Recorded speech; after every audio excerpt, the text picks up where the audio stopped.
Un nouvel équipement sportif pour la commune de Valserone dans l'Ain. L'ancienne Bellegarde sur Valserine, 3e ville du département, a transformé une friche industrielle en plaine des sports. Le complexe de 11 hectares ouvre ses portes ce week-end. Franck Grasso et Marine Zamit l'ont visité en avant-première.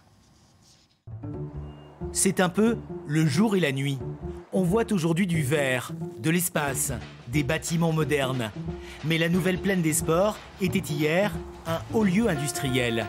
À l'époque, Bellegarde vivait de la force du Rhône, qui fournissait l'énergie nécessaire à des usines souvent polluantes, toujours fumantes.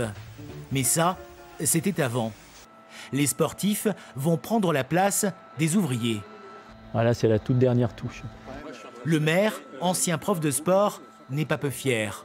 C'est le projet d'un gamin de Bellegarde, c'est le projet d'un territoire qui a tellement souffert par le passé d'une image de friche industrielle ou d'industrie très polluante naguère. Donc c'est l'histoire d'une revanche, c'est l'histoire d'un équipement dédié à la jeunesse aussi. Un terrain de rugby synthétique et un terrain d'entraînement, une piste d'athlétisme, 8 cours de tennis, extérieurs et intérieurs, des salles de padel, des lieux pour le tennis de table et le tir à l'arc. Le projet a touché sa cible. On était dans des locaux très anciens, donc là c'est quand même nettement mieux. On avait une salle qui était beaucoup plus petite. On pouvait mettre, on tirait que sur 7 ou 8 cibles. Là on a quand même 12 cibles.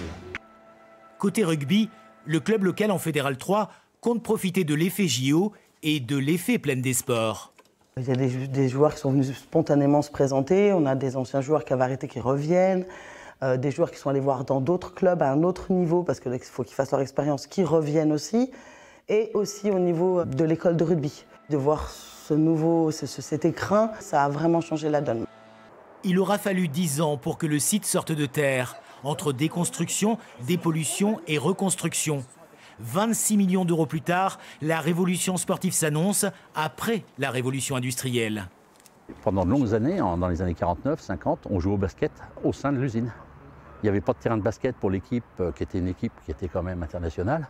Et les grands matchs se sont faits au sein de l'usine Bertolus de l'époque. Désormais, une nouvelle histoire s'écrit pour Valserone. La population y est en constante progression en raison de la proximité de la Suisse.